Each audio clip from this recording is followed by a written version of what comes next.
This episode is part of an ongoing story. If you're new here, you might want to start with episode 1. Previously, on what happens between the scenes. I just don't like being lied to. Did you cheat on that guy with me? Emma threw his shirt at him, seething. You can get the hell out! And now for episode 5.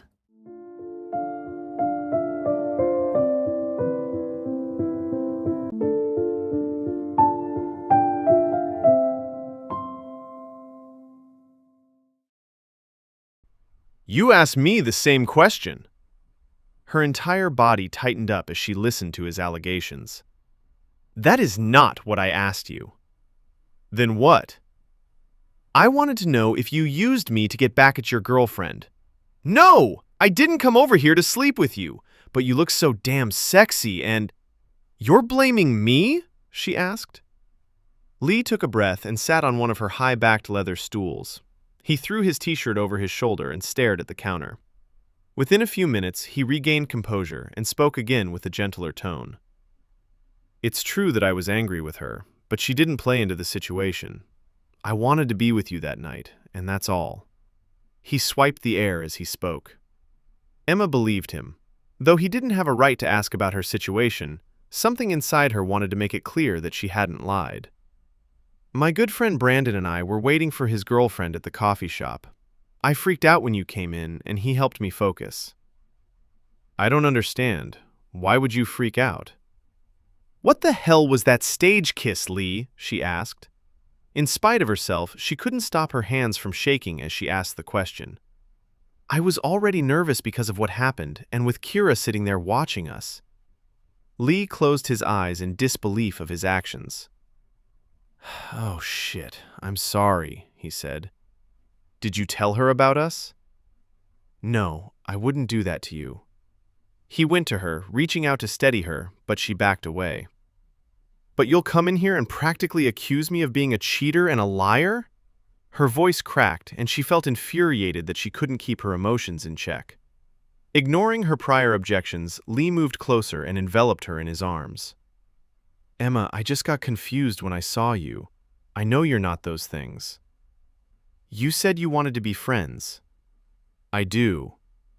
Well, friends don't think the worst of each other. You're right.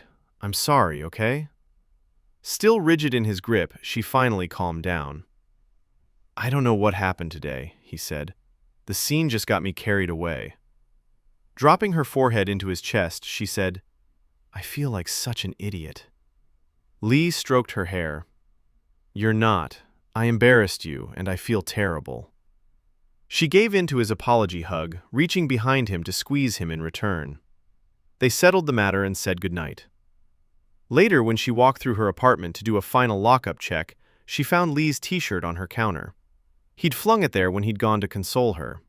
The cologne he wore had rubbed off on it with contact, reminding her of the first time he'd given it to her. She clutched it in her arms, inhaling the heady scent. Sunday, Emma stepped out of the shower to find a missed call and text from Lee. Hey, I know it's short notice, but can you practice tonight? She had planned to slip into comfy pajamas and veg out in front of the TV after a long day at work. Lee would have to get better about respecting her time and making plans further in advance. Still, it had been a few days since the dust settled from their argument, and she knew Mr. Barton would be choosing skits for the end-of-workshop production in the next class. Everyone wanted the chance to perform on stage in front of a wider audience. She couldn't let the opportunity slip by her to improve her skills and have the best chance of making the cut. Sure, where should I meet you? Praying he wouldn't say he was coming over, she held her breath until he sent her an address. Relieved, she got ready and entered the address into the GPS on her phone. Following the sound of the computerized voice, she drove to a house in a fancy neighborhood. Lee waited for her in the driveway as she pulled up. Where are we? Emma asked. Kira's house. Emma's face dropped. She stared at him, wondering what the hell he could be thinking. The gang's all inside. She's practicing with her group. I just thought since I was here, we should practice too. Imaginary roots suddenly appeared from the concrete and wrapped around Emma's ankles, rendering her helpless to move. Lee, you know she hates me. He looked at her curiously. No, she doesn't. Come on. He walked several steps toward the house before he turned back to realize she wasn't following him. Emma, come on! Emma tagged along after him, swiping at her cheeks, lips, and eyes. She'd put on a full face of makeup in preparation to see Lee. If she could get it off before Kira saw her, maybe she'd look less desperate. She took a tissue out of her purse and wiped her neck and arms, knowing it wouldn't get the perfume off. She didn't want to appear as though she purposely tried to look her best to see Lee, even though she had. "What are you doing?" he asked. "Nothing." She shoved the tissue back into her purse. Smiling to himself, Lee led her to the basement where Kira and her group were plotting out who should stand where. "Hey babe, Emma's here. We're going to be upstairs in the living room," he said. Kira walked over and kissed him, hard, wrapping her arms around him. Some of the members of her group made a wooing sound and looked at Emma with disdain. She could almost read the words in their eyes. Back off. He belongs to Kira. Kira flashed her the same look and returned to her group without a word. Finding herself properly put in her place, Emma followed Lee back upstairs, sullen. They stepped into a lovely white and gold-themed room. The canned lights on the ceiling beamed down on expensive art pieces on the walls. 2 luxury couches faced each other on a beautifully marble-tiled floor. So, in addition to being the most gorgeous woman in any room, Kira had a wealthy family. "What's that look for?" Lee asked. "You're going to tell me you didn't see that?" "Okay, yes, I saw it. But she's just sensitive about the skit. She doesn't hate you. I told her I was going to invite you, and she was perfectly fine with it." The front door opened, and an older gentleman walked in. His full head of stark white hair stood out to Emma, as most men his age had begun to bald. Not wanting to make a stranger feel uncomfortable at the conversation she'd been having with Lee, she put a smile on her face. Lee straightened up immediately and, "Hello, Mr. Perez. This is my friend Emma. We're doing a skit together for school," he said.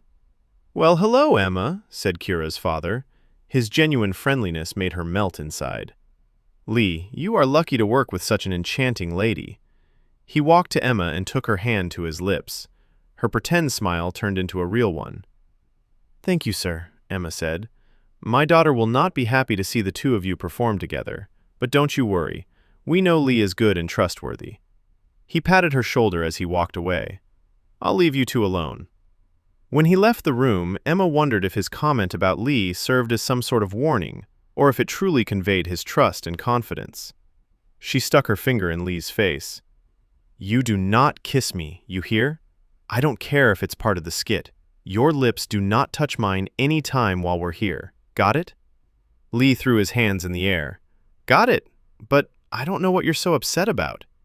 He still didn't understand. Emma tried to figure out how he could be so over their night together. Acting like it never happened came so easy for Lee. Why couldn't it be so simple for her? As they rehearsed, one of the members of Kira's group came upstairs every so often. They would interrupt to say they needed water from the kitchen or that they were in search of the restroom. All convenient excuses to make sure Lee behaved like a gentleman and nothing went on that Kira would be upset about. Emma hated feeling like the enemy simply because of an assignment. Then again, Kira didn't know how much more the story held. The guilt over real events almost outweighed the indignation over being treated poorly without cause. Finally, one guy from Kira's group came up and actually spoke to them. He wore skinny jeans on his bird-thin legs and spoke with femininity. Well, how's the competition doing?" "Hey, Brent, we're doing okay, man," Lee said. Brent had been the only one who hadn't been rude before. "It's Emma, right?" he asked. "Yes," she said. "Nice to meet you, Brent."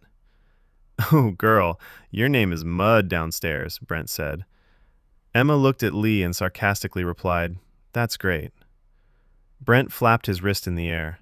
"Oh, honey, they just know you guys are likely to beat us in the competition for who gets on stage. That kiss from last session could have set the ocean on fire." Despite herself, Emma laughed. "I just wanted to give you one note if you're open to suggestions," Brent asked. "Consorting with the enemy, are we?" Lee asked. Brent placed a hand to his chest. "Oh, you know I can't help myself," he said. "I'm a performer at heart, and I love seeing my colleagues do their best." "What's the tip?" Emma asked. Brent asked her to watch as he took on the role of Lady Jane. He showed her how to turn her body to a slight angle toward the audience where they could see her face better. "See how that works?" he asked. Lee continued his lines with Brent as Lady Jane, but he exaggerated as he reached out for Brent. In the same silly fashion, Brent reached for Lee. "Oh, Edmund!" he cried out. "My Lady Jane," Lee said, and the two men embraced just as Mr. Perez came back into the room. Emma couldn't stop her hysterical laughter seeing Kira's father's expression. "If you take him, then I take her," Mr. Perez said, playfully gripping Emma in his arms. "What's all the commotion?" Kira asked. She'd appeared out of nowhere while they had been fooling around. Lee explained everything to her, still laughing. Kira reacted with a stone face, unmoved by the jolly time everyone had been enjoying before she came up. Everyone seemed to stiffen up as though they'd done something wrong. "It's getting late," Emma said. "I should go. Thanks for the help, Brent." Kira looked at her disapprovingly and said, "See you at school." Then she stood by Lee with folded arms, almost as if to make sure he understood he didn't have her permission to walk with Emma outside. Brent also caught that hint, as he volunteered to walk Emma to her car. Emma nodded silently at Lee. Something in his sad eyes gave her reassurance that he didn't approve of Kira's determination to ostracize her. But, caught in the middle of a friend and his girlfriend, he'd always have been to the girlfriend. "I hope to see you again, beautiful Emma," said Mr. Perez. "Me too," she said. Brent gabbed all the way to the car. "You guys have a golden skit. You couldn't have been assigned a better one." "I think so too," she said. "Lee's not as crazy about it." "Well, he just doesn't know a good scene then. Maybe next time I'll get cast with you." "I'd love that." "Don't worry about Kira. She's really a nice person when she doesn't feel threatened." Emma sighed. "I'll take your word for it." As Emma drove home, she made a note to herself to always ask where the practices would be held from that point forward. Her phone pinged with the text tone she'd assigned to Lee. She didn't read it until she safely pulled her car into the parking lot of her building. "Let me know you got home okay." Then another message. "Are you mad at me?" She stared at the messages but didn't respond. Instead, she tossed the phone back in her purse and placed her keys between her fingers, poking out in case she needed a weapon. She'd parked close to the front door, and the bright lighting outside served as a deterrent for muggers. Still, she made sure to always be aware and prepared. When she closed and locked her apartment door behind her, she looked at the messages again. For the second time, she chose to ignore them and dug through her dresser for pajamas. Lee's black shirt lay on top of the heap. She picked it up and held it to her nose, breathing him in once again. Disgusted with herself, she stuffed the shirt under the other clothes in the drawer, hidden from her view. Damn him and his damn friendship.